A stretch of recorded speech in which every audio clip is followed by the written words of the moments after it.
friends, and welcome to FCTV's Poetic License September 2022 issue. This is a virtual open mic for sharing live, original poetry, prose, comedy, and acoustic music. On a sad note, our circle is smaller tonight because Christina Laurie passed away recently. We would like to dedicate tonight's performance to Christina. She was a wonderful poet with numerous publications, a wonderful spiritual leader, and a kind-hearted friend. We send blessings for peace to her family. Her creative family here will miss this vivacious friend. Please know she was greatly admired and dearly, dearly loved. So this is for Christina. My name is Donna Scheer, and tonight's suggested theme is beginnings and endings. Thank you, Tony Sedera, our hardworking producer, for leading us through this evening's taping. And thank you, FCTV, for providing such high quality broadcasting. Offerings like The Conversation, a program about equity and racial justice. Their current show, number 22, deals with environmental justice. In the Best Upper Cape Awards, FCTV was voted in the top 3 for the Best Nonprofit category. Thank you all so much for voting. Another winner in the Falmouth is Cooking Contest was a recipe submitted by Barbara Catalopoulos. She is a hardworking member of FCTV. The next Falmouth is Cooking, which Gail Blakely hosts, will feature delicious apple recipes. In other FCTV news, a new membership and outreach coordinator has joined our family. Her name is Queen Carbera Banda. Born in Tanzania, she moved to the US in 2007 and looks forward to engaging with the Falmouth community and working with the locals to tell stories about Falmouth and its people. She's in charge of membership outreach. And speaking of memberships, reminder, a single membership is still only $30 per year. Such a great deal to show your support for FCTV. And now performers, the peerless portion of the evening, your creative shares. When I read your name, unmute your mic. Please repeat your name. Everyone has a 4-minute time slot. I'm going to be starting us off. This is my beginning poem. It's titled Afterbirth, and it speaks of my twin and myself at our very beginnings. Afterbirth. In the womb, twins hold hands, intertwined like twisty, twirly telephone cords, each head the size of a small orange, 8 limbs stretched like an octopus to prod the walls. I see dimly the face of my beloved other, desilvering as in an antique mirror turned misty. The doctor scalpel drags our mother's domed belly, much like a touch-me-not bursts to expel its seeds. We are released. First one, then yet another one. Unloosed into so much light, breath catches us by surprise. We must trade twilight for the sterile illumination of incubators and a lifelong hunger for that same sense of inseparability. I was there, but I wasn't really there. This is, but that's my story. So Maria Silverman is prepared to go first, okay? Hi, my name is Maria Silverman. I'm so grateful to have this forum tonight on the autumnal equinox. It's such a beginning and an ending. And actually, my first poem was written at this time last year, and I've been so pleasantly surprised to see the same things are happening again that I wrote about. My second poem I'd like to dedicate to my younger son who was due on September 26th. And it deals with passing. So I wanted to allow our audience to move on to the next offering if speaking of a child's passing might be a triggering subject matter for you. I also am thinking about the beginnings and endings of Rosh Hashanah at this time of year, and my father's yard site. He passed away a week before his 80th birthday, so this time is full of that coming and going for me, and I'm grateful to be able to share it with you tonight. The first poem is called The Last Rose of Summer. And then she blooms, truly pink. Around her, the hydrangeas are already antique, their mauves, russets, and rusts nodding in the coming cooling gusts. The Japanese maple has gone brick, darkened leaves amassed so thick, like the heavy clouds which muddy the sky, masking the blue of days gone by. The crabapple drips and droops with fruit. Dry daylilies and lost lavender follow suit. The bay laurel has been trimmed one last time, and the hummingbirds drink dregs of August wine. But she unfolds all her secrets sweet, and the clematis clusters around her feet. A solitary rose, serene on this bed of snow. Is she telling me to linger or to go?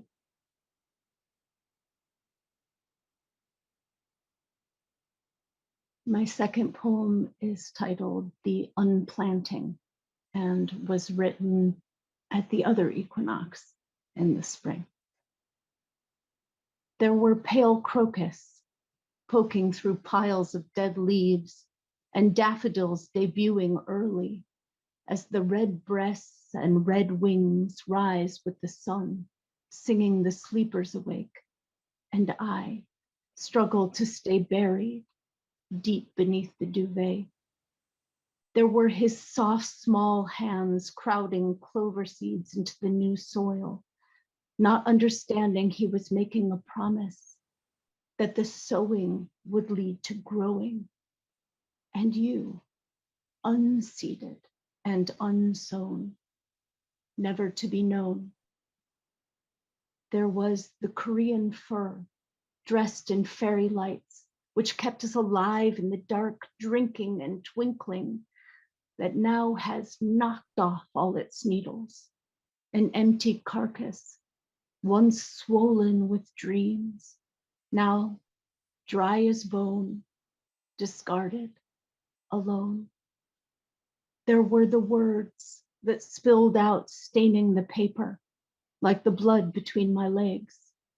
They too were so full of potential and went nowhere, clogging the page with undeveloped meaning, an untold story. There was the laurel hedge they ripped out without asking. It was easy, they said. The shallow root ball held on to nothing at all. Like when I ripped you out by the roots in the blood-spattered shower stall. No nurse, no mother, no doula, no lover, just you and me, your mother and your killer, on hands and knees, digging you out of the toilet with a spoon, holding you, my bloody clot, you heartless fellow, in my hands. It was your birthday, 2 months to the day.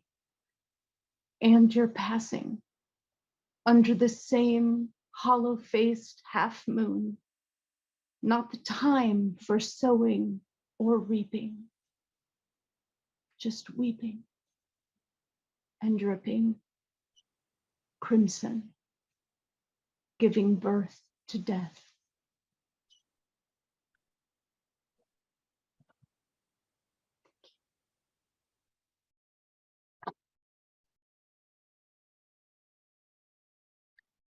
Wow, Maria, that was very, very, very powerful. And eloquent, my dear.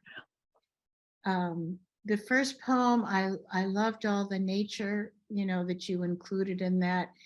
And today is my son's actual birthday. He's 33 today. And when I chose the topic of beginnings and endings, I did have the equinox in mind, but I guess I didn't realize it was going to fall exactly on the day. So it's kind of interesting, but I can't say anymore. I'm a little close to tears. So I'm going to say thank you for your poems. And I'm going to turn now to Clarice. Clarice Brooks, can we hear you now? Yes, I'm sorry for the problem I had with the audio. I apologize. Okay, well, I'm awfully glad you're here. I'm very happy to be here, and it's a special night for me to be here. Today is my birthday also, so I'm very excited about that. Happy birthday. Thank you so much. And I'd also like to thank the previous poet for her very poignant poem. Thank you so much. The name of the poem that I'm going to read is I Have Lived My Life, and it is about the beginning and an ending. When my morning sun rose, I knew early that I had miles to go before the set of my day. So I wasted no time defining my way. I gathered my strength and I learned how to stand. I learned to feed myself with my own two hands. And to look at myself and maintain some self-pride, I learned to think clearly and to support the right side. I did not remain silent when sound needed to be heard. I took action fairly and I tempered my words. And I learned to let love in by opening my heart. Some whom I loved have remained, while some had to depart. But I have always wished well and held no resentment. Godspeed to each soul was my life testament. And I danced to the music and I helped the choir sing. When I saw joy in your life, I joined in rejoicing. And I lent my shoulder just for you to cry. I never judged your feelings or made you tell why. You had your own mind and your own path to follow. To have forced you down my road would have made my soul shallow. So I allowed you to feel and to seek and explore and to find your own joys and to open your own doors. And you thanked me in ways that showed that you knew that whatever fair path you took, my love went with you. And I never got stuck in an unmoving rut. I made changes in my life and I relied on my gut. I learned that fear is okay. It even helped keep me smart. I learned to balance it though with what I felt in my heart. Yes, I kept fear in its place, not at my front, but at my side. I never let it control what I had to decide. This was the greatest of gifts to myself I could give. It allowed me to shine. It allowed me to live. And I lived within means. I'm no bill collector slave.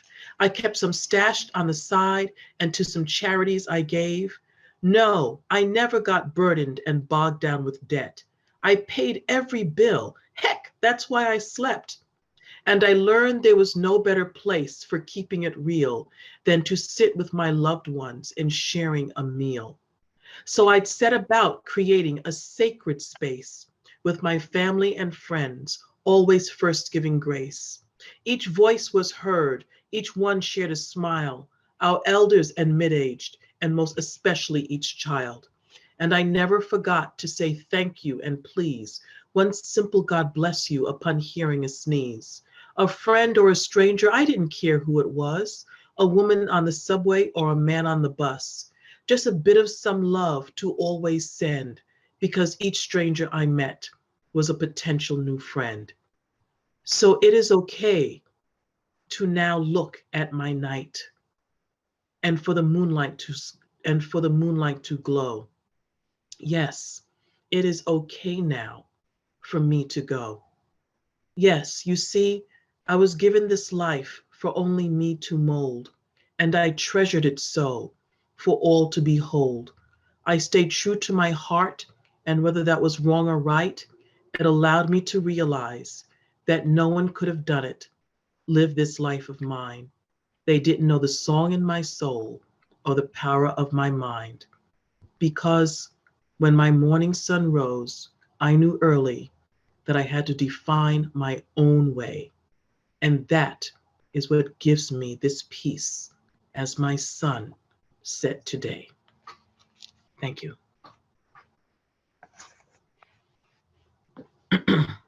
So beautiful, Clarice.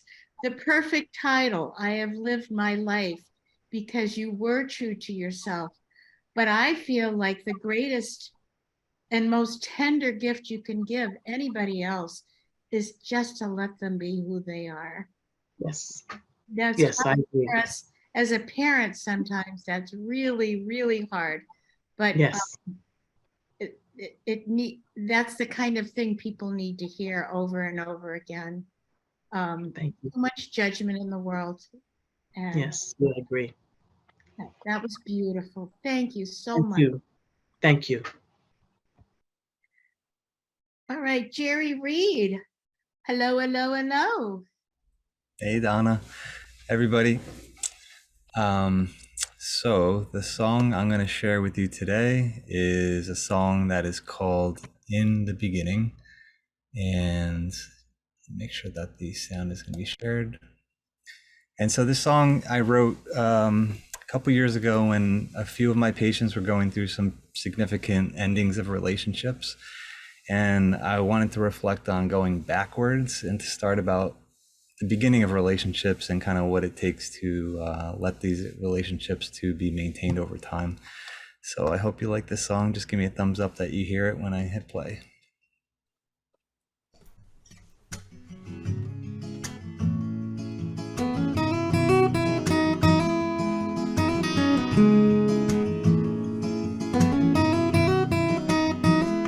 In the beginning,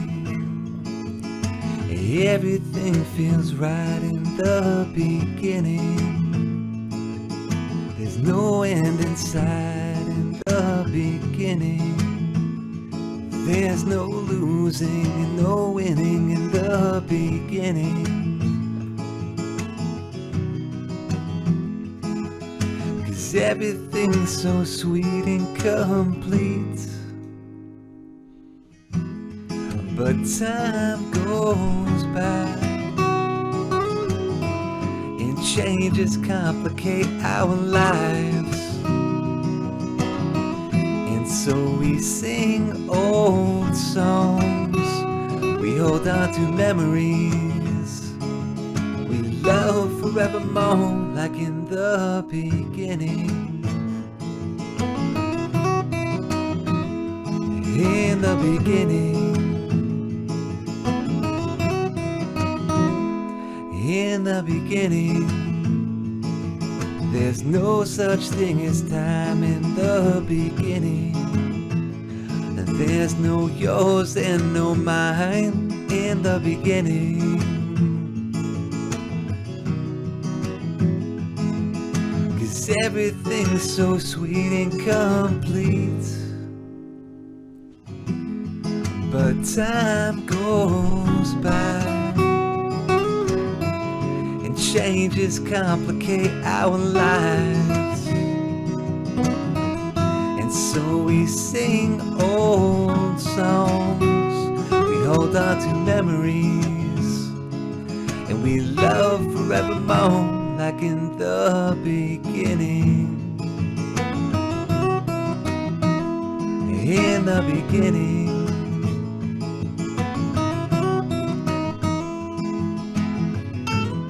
And for the rest of our lives, we try and we try to get back to the beginning.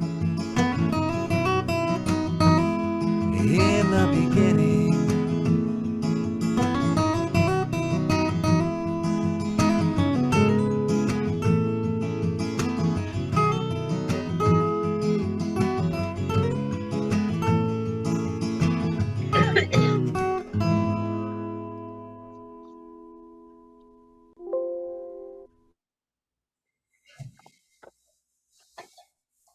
Yay.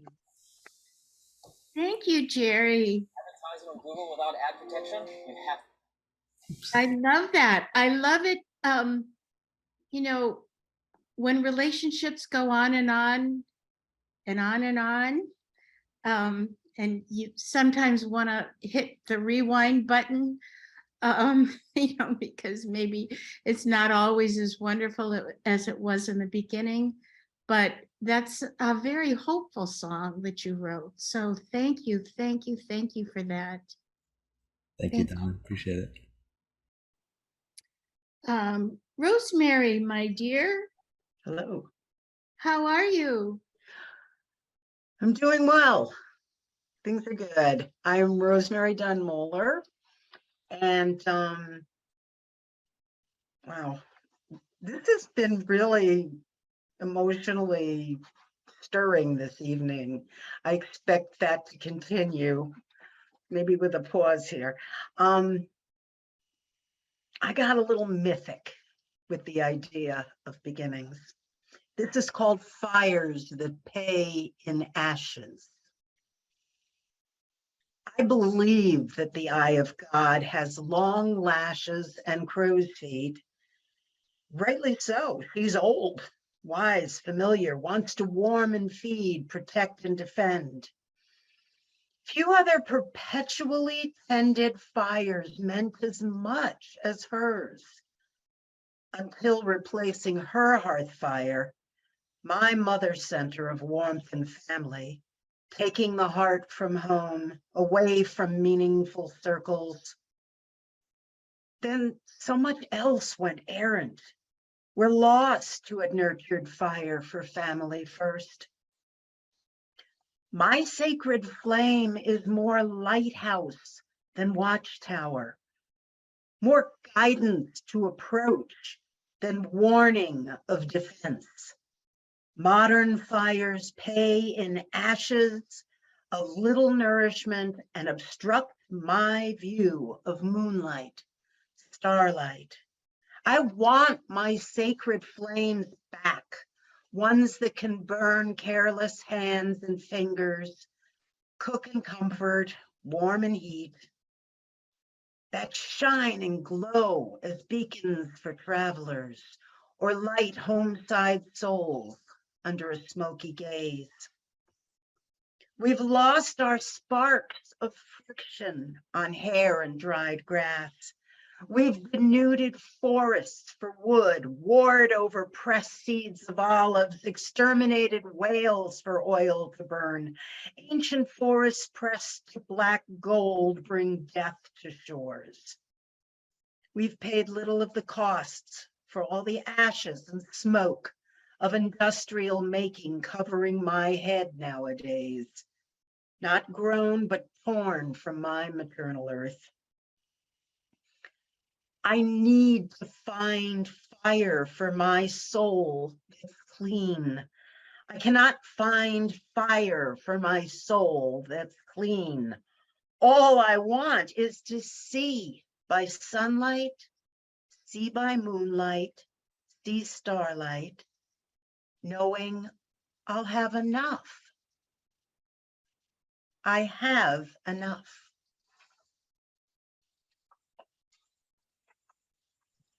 Yay.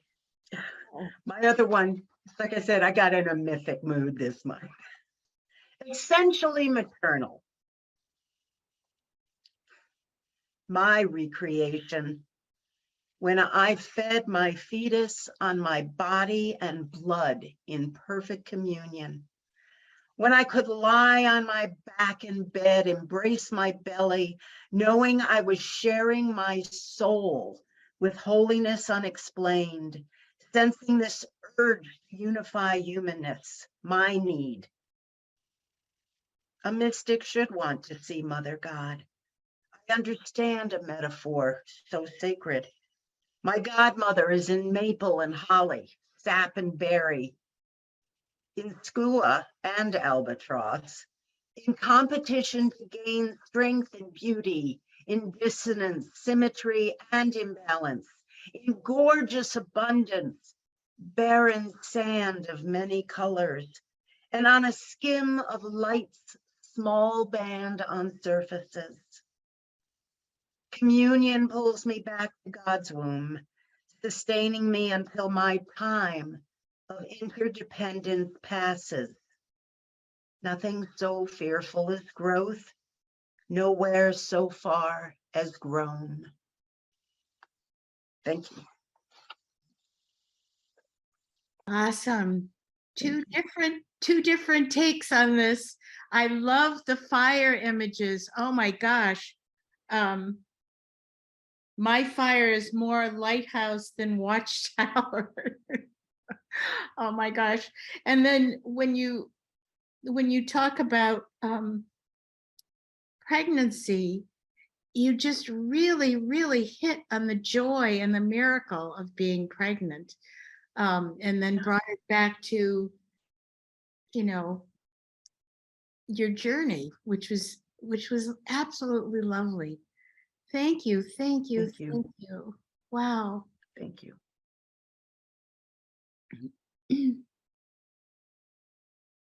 And now for something different. John Jackson, it's your turn. I was going to say something on the lines of something different because it is something different. I am I guess the lighthearted hole in today's serious donut. Sorry all, but here we go. A fall challenge for your verse monger. High summer sun, the sun is much stronger. Autumnal equinox is just right, Goldilocks, and in winter, the nights are much longer. Well, I think we'd just throw that one away. My name is John Jackson. Limericks of Protest is my bag. And so there we go. This month's theme is beginnings and endings, so I'd like to begin with an end. The Queen of the British Empire. I've just heard that she did expire. It is much too late to abdicate, and she never did get to retire. COVID symptoms sometimes remain, such as lethargy and changing the brain. It must be admitted, slow and dull-witted, current politics, this could explain. Having a meeting by Zoom is not being in the same room. Faces on a grid, eye movement is hid. Someone's speaking, but we can't see to whom. Folders clearly marked classified, just like X45's pride. Appointed special master, their job will be faster if X shows there's nothing to hide. There once was a Governor DeSantis, shipped immigrants off to Atlantis. Of Martha's Vineyard, no luck, it could have been Nantucket. Christian charity, oh Lord grant us. Abbott, Cruz, and DeSantis, nice fellas. Island vacations make them jealous. If they'd follow tradition, their next extradition would be sent to the island of Ellis. New York Attorney General, by God, filed a lawsuit alleging fraud. It's only a lawsuit, not a felony. Aw, shoot, but it's still something we can applaud. Stay tuned for further announcements on this one. Trump's team called for a special master. Judge Deary, who said you go faster. 11th Circuit Court of Appeals is not offering up deals, and New York, Trump's day is a disaster. Two more from my series of homophone lyrics. The group gathers Wednesdays to write, which has become their own weekly rite. And after they hear what each has written here, they ask if their writing is right. From the crow's nest, all the lookout can see are the clouds and the mist and the sea. Dim horizon is grayed. If I gave this a grade, this poem gets no more than a C. And to end off with a beginning. King Charles will be wearing the crown. Some talk that is going around. UK citizens expect it. Side effects of Brexit. They don't want his face on the pound. Thank you. Oh, yay. He does it again. I have to say, I must be an Anglophile because my two favorite ones were about the Queen and Charles. So, but thanks, John. You always keep us up to date on what's happening in the world.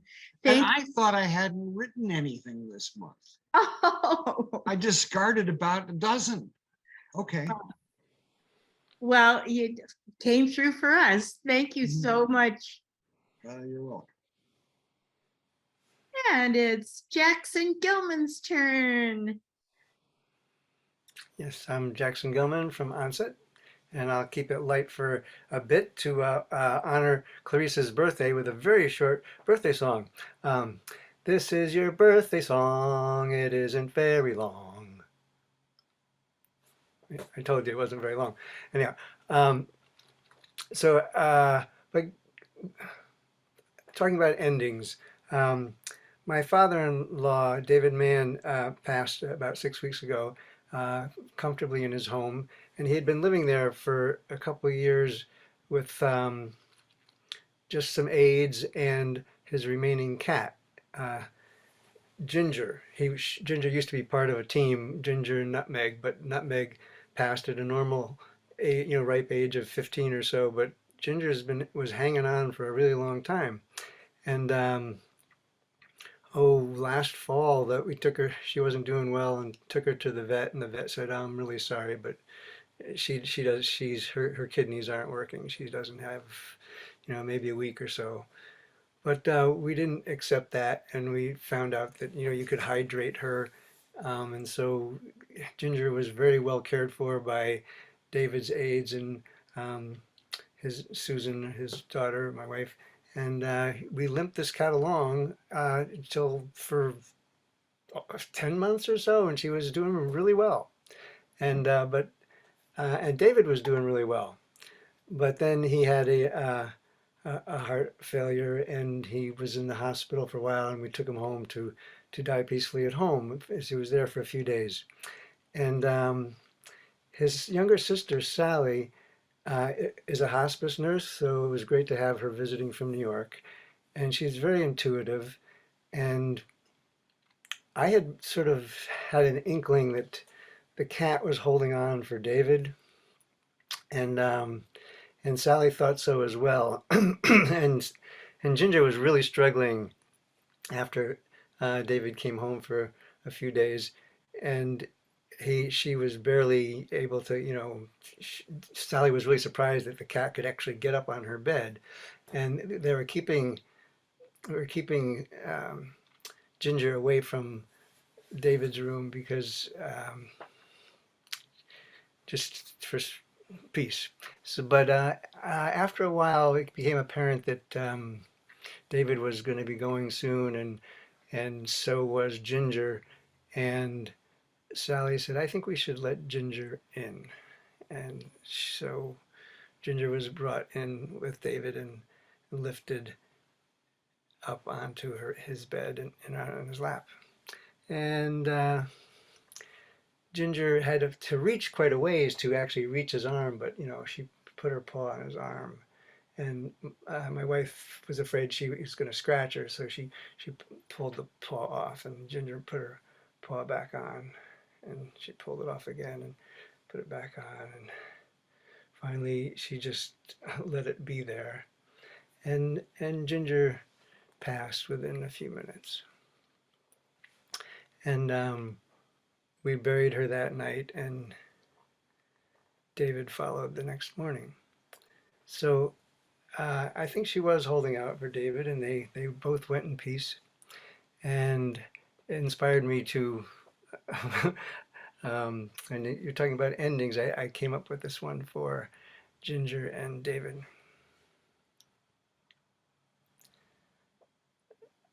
I've been holding on all this time. Let me in. Let me in.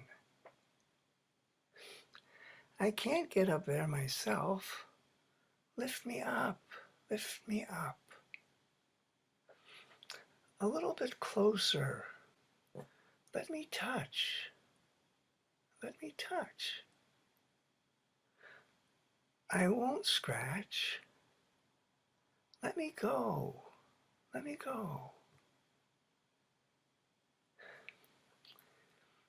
It's not hard. Follow me. Follow me.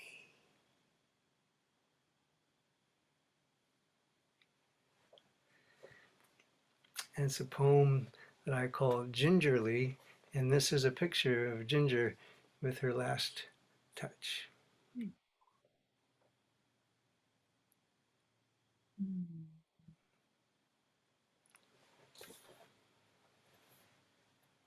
Jackson, that was so beautiful.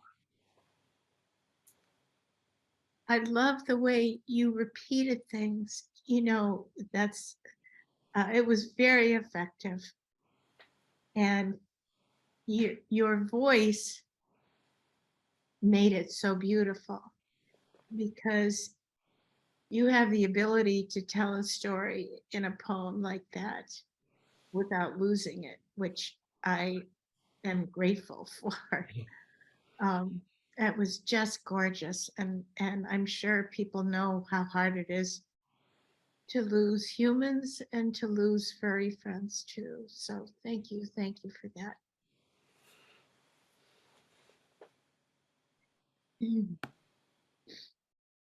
All right. Well, Donna Hammers, how are you, my friend? I'm so happy to see you tonight. Can you unmute?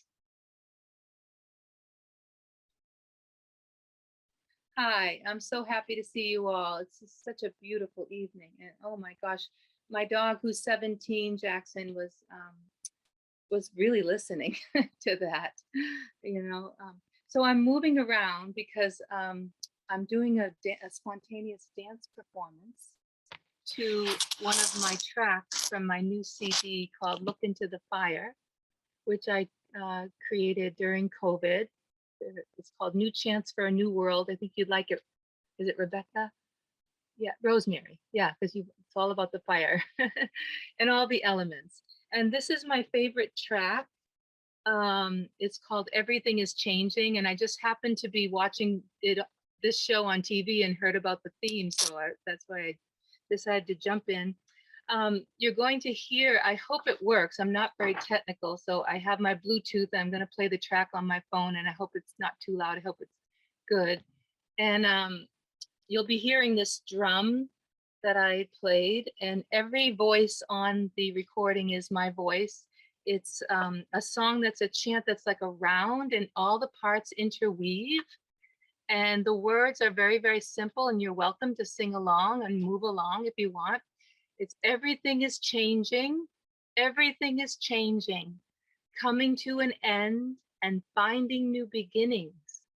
We are all going through these changes. All right, so we'll give it a try, and I'm gonna step back. Sometimes you'll see my feet, sometimes you won't see my head. This is the way it is. All right, so this is an experiment. I hope it works. Here we go. Can you hear it? Loud enough?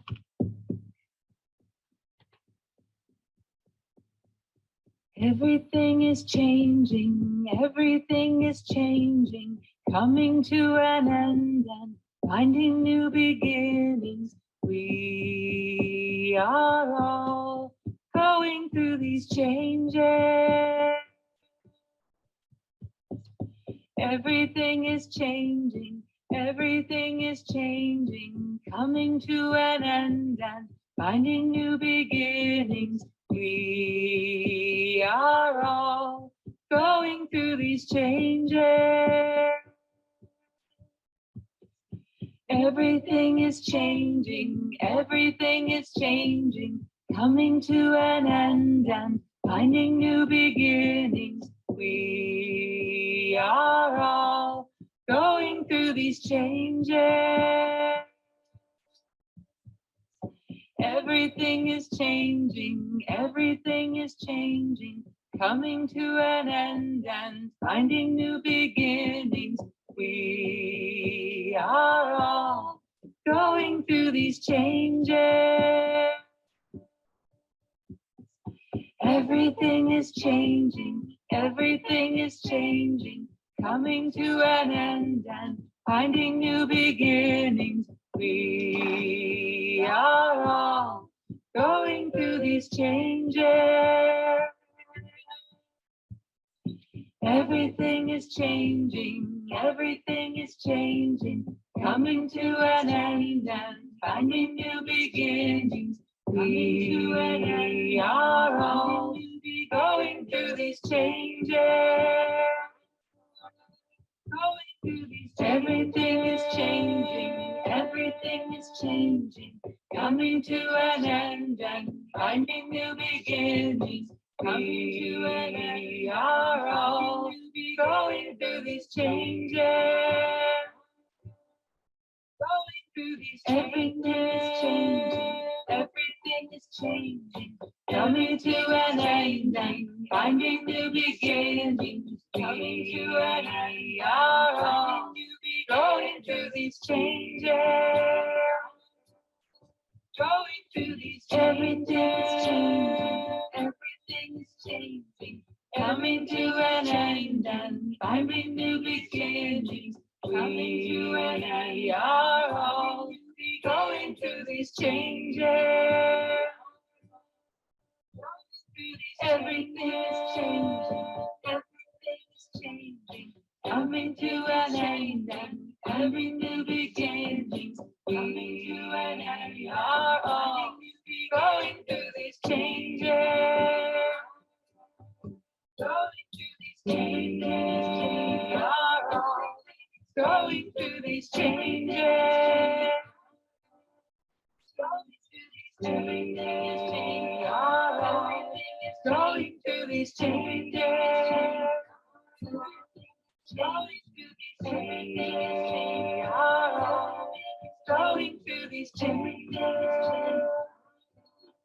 Going through these changes, we are all going through these changes. Everything is changing, everything is changing, everything is changing.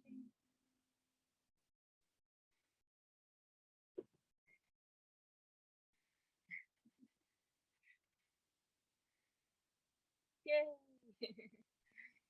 Donna, that was so wonderful. If I hadn't just had my hip replaced, I would have been up dancing with you. That was gorgeous.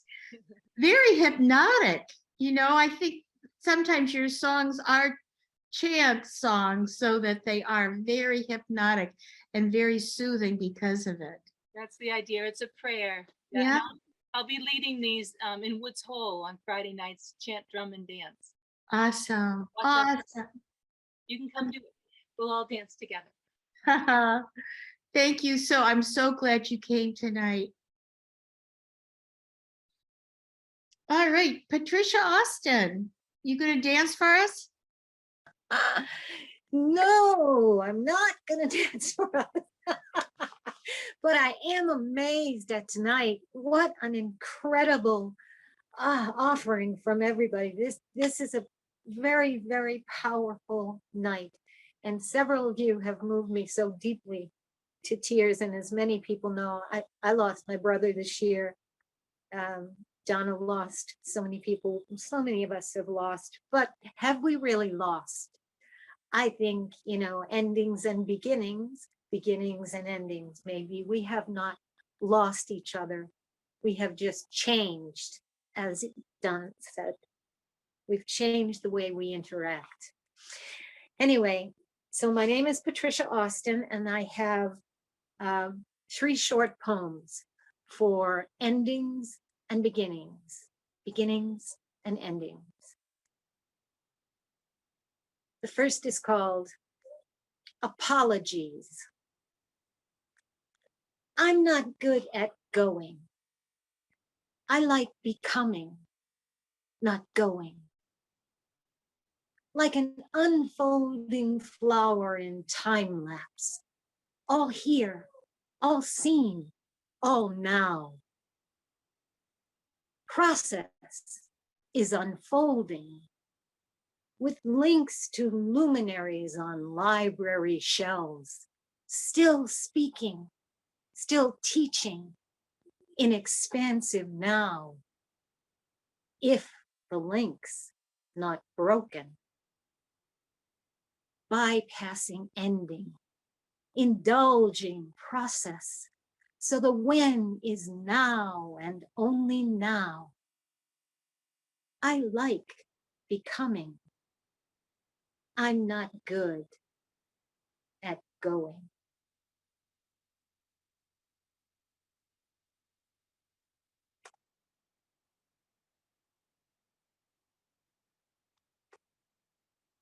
Eyes. High above, far below, from long ago to unknown. The watchful eyes of others show us what we are and know. The filter first and then expression. Tiny steps can be accepted. Massive moves are intercepted and discarded for the moment, to be remade when more will bear the torment. Collective quakes before cohesion, fearing new will undo reason. Impatient artists slash the dumbing. Being folds a long time coming.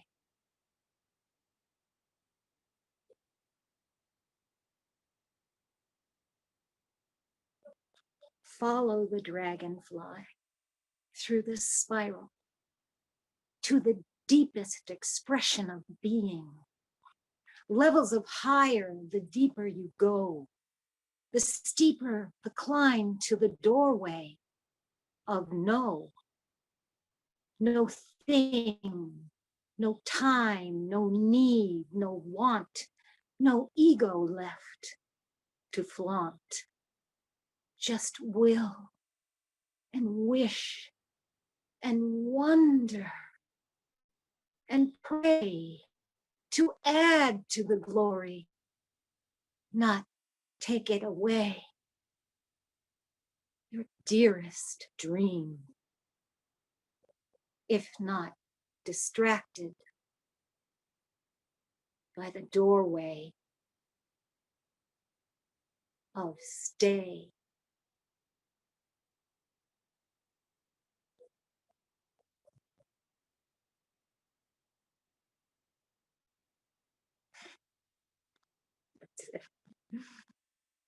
That's it for me. Thank you, Patricia. Oh my goodness. Well, I really love this idea of not losing people, but because they've simply changed. And we have talked about that before. It's such a powerful. And also, my favorite, I think, and I think it was in the second poem, was not going but becoming like a flower in time lapse. Great image, powerful image. Loved it. Thank you, thank you, thank you. Thank you. All right, well, again, I'm always astonished when we're near the end. It just seems to be this glorious train that we're on that moves so fast, and each car we walk into is a different car with different delights and different feelings. I'm going to close this evening with an ending poem. I sang with a jazz band for over 40 years, and the pandemic put a sort of a close to my singing, as it did to so many people's careers and lives and jobs and so on. Although I have never looked at singing as a job. It was never work for me. I loved it so much. It was the best life. Teaching kindergarten and singing were the best lives that I've ever had, just the best. Anyway, I don't really believe that my singing career is over, but this poem is called Singer No More. It deals with the future possibility of an ending of my career. Singer No More. Half her closet still filled with dress-up clothes, the kind that shimmer in the shine of a spotlight. Closet floor littered with fancy shoes, useless as dead kittens. A jewelry box, mostly faux, pieces stuck in other eras. And in the box of her voice, a tired instrument, slightly cracked from stretch and warp. She takes it out once in a while, holds it up, tries it on. See how it glimmers in the mirror of memory?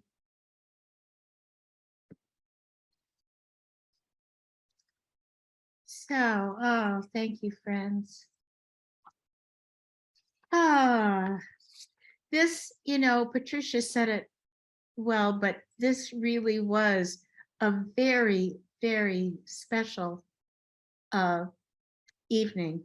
And it's funny because sometimes it's hit or miss. Sometimes themes are like, meh, and other times themes are like, they just grab you by the throat and you know exactly what you want to put out there for it. So I think tonight was one of those nights, and I thank you all so much.